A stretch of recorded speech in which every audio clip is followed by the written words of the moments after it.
பிரயோகமாக நம்ம அப்ளை பண்ணிக்கலாம். எதுக்கெல்லாம் அப்ளை பண்ணலாம் அப்படின்னு பார்த்தீங்கன்னா, பெயின் அண்ட் இன்ஃப்ளமேஷன், அதாவது வலி, வீக்கம் ஏதாவது இருந்ததுன்னா அந்த இடத்துல அப்ளை பண்ணலாம்.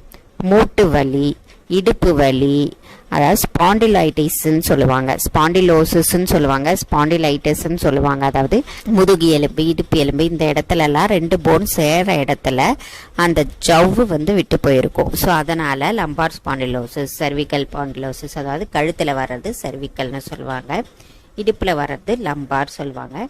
தொராசிக்கு ரேராக வரும், அதாவது முதுகில் வர்றது. அந்த மாதிரி பிரச்சனைக்கு நெக் ஸ்ப்ரெயின், அதாவது ஆங்கிள் ஸ்ப்ரெயின், நெக் ஸ்ப்ரெயின் அப்படின்னா என்னென்னா கழுத்து சுளுக்கு ஏற்படுறது.